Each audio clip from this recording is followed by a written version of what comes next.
السلام عليكم ورحمة الله وبركاته. أهلا بكم متابعينا الكرام في كل مكان، يا رب تكونوا بخير. واستكمال لفيديو الممبار. بعد ما نضفناه هنعمل خلطة للحشو جميلة جدا بكل التكات المصرية المعروفة في خلطة حشو الممبار. اولا احنا نتفق ان الخلطات بتختلف، لكن كل خلطة بيبقى ليها طعم مميز. تعالوا كده نسمي الله ونبدأ في الخطوات بتاعتنا. حل على النار، هضيف فيها معلقتين كبار من زيت نباتي. بمجرد ما الزيت يسخن معانا هضيف عليه بصلتين كبار مفرومين ناعم، وهقلب البصل بتاعنا لغاية ما يدبل ولونه يبقى شفاف بالشكل ده. هضيف عليه 4 فصوص توم كبيرة، هبشرهم، هقطعهم بالسكينة مش هتفرق، وهقلب التوم مع البصل. طيب ليه احنا حطينا في البداية مع البصل زيت، ما حطيناش سمنة او زبدة؟ لان احنا سايبين دهون في الممبار، فمعتمدين على ان احنا ناخد الطعم من الدهون اللي موجودة في الممبار. فلو احنا حطينا زيت بيبقى الطعم خفيف ولطيف ومتقبلينه مع الدهون اللي موجودة في الممبار. لكن لو حطينا سمنة او زبدة الطعم بيختلف وبيبقى فيه طعم غريب. كمان الدهون بتبقى زيادة ودسم الممبار بيبقى زيادة، ولما الممبار بيبرد معانا تحس ان هو عمل طبقة دهن كده جوه الرز. بعد ما قلبنا في البصلة وخدت اللون الذهبي الفاتح ده، احنا مش هنغمق البصلة، نكون مجهزين طماطم، ونكون الطماطم تقيلة معانا، وهنضيف عليها كمان معلقة كبيرة من الصلصة. دي صلصة انا عاملاها ومفرزاها في البيت. الصلصة بتاعتنا عشان تقيلة فمش هتاخد وقت على النار.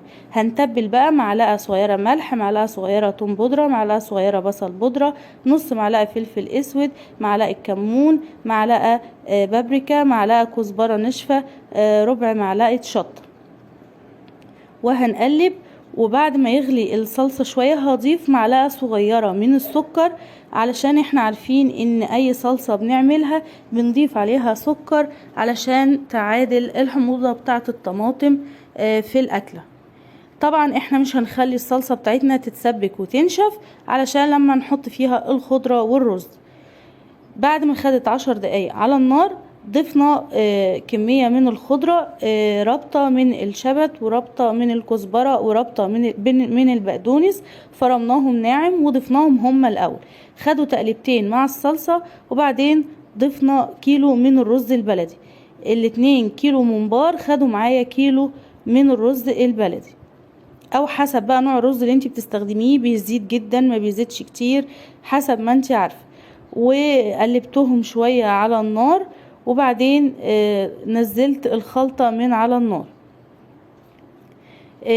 انت ممكن تسيبي الرز يبرد شوية، لكن انا مستعجلة فهستخدمه على طول، فهحطه في طبق مفرود بالشكل ده علشان يطلع السخونة بتاعته الى حد ما.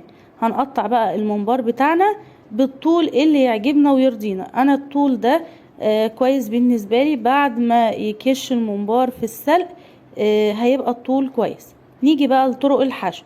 اول طريقة انا هستخدمها الطريقة دي، هفتح الممبار كده وهمسك بايديا الاتنين بصوابعي الاتنين، وبقيت صوابعي بتلم الرز وتدخل جوه الممبار.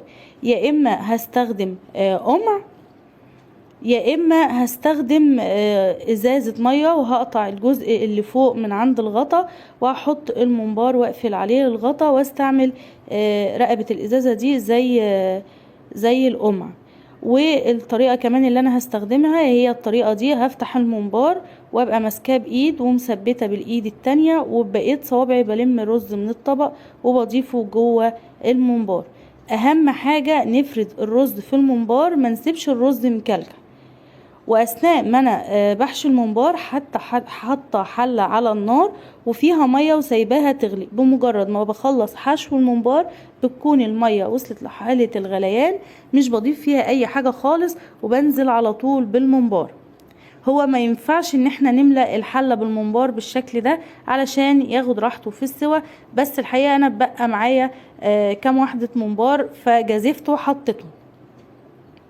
في البداية كده هشيل الرغوة او الريم اللي على وش الممبار، وبعد ما اشيله هبدأ بقى احط الحاجات اللي هتبهر لي الممبار بتاعي وتديله الطعم والنكهة. احط واحدة فلفل رومي، طماطمايه مقطوعة نصين، جزرايه مقسومة نصين، هحط ورق لورا، هحط 3 فصوص من الثوم، 4 فصوص من الحبهان، بصلة كبيرة متقطعة 4/4، وفي كل ناحية في الحلة هحط ربع من البصلة بتاعتي.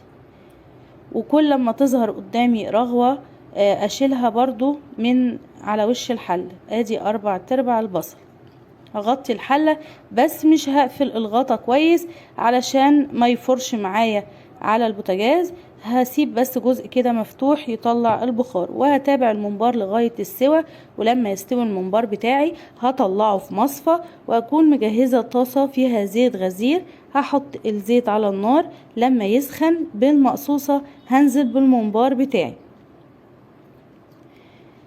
وهسيب الممبار. انا عندي كمان الشبكة دي بتفيدني جدا، بغطي على الحاجة تبقى بتحميني من الزيت، وكمان بتخليني ابقى شايفة اللي جوه الطاسة وصل لغاية فين. كده خد لون من اول ناحية، هنقلبه على الجهة التانية علشان ياخد لون. ودرجة التحمير زي ما انتي بتحبيها، بتحبي تغمقيه في التحمير، بتحبيه يدوب ياخد لون، زي ما انتي بتحبيه اعمليه. وبعد ما يخلص الممبار ويبقى جاهز معانا هنطلعه على ورق مطبخ او ورق مناديل مطبخ لغاية ما يصفي الزيت، وبعدين هنقدمه في السيرفيس بتاعنا. كان مستوي بالرغم ان الحلة كانت مليانة، وكان السوا بتاعه مظبوط، كان طعمه حلو قوي. ما عملش طبقة دهون جوه الرز علشان احنا استخدمنا الزيت الذرة.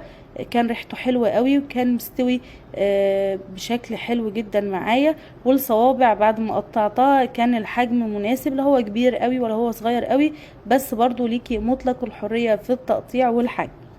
وبكده خلص فيديو النهاردة، واتمنى ان يكون الفيديو عجبكم. ولو عجبكم هستنى تعملوا شير ولايك للفيديو، وتدوسوا على زر اشتراك وتفعلوا الجرس لو حابين يوصلكم مني كل جديد. واترككم في رعاية الله وامني، واشوفكم في يوم جديد بفيديو جديد، والسلام عليكم ورحمة الله وبركاته.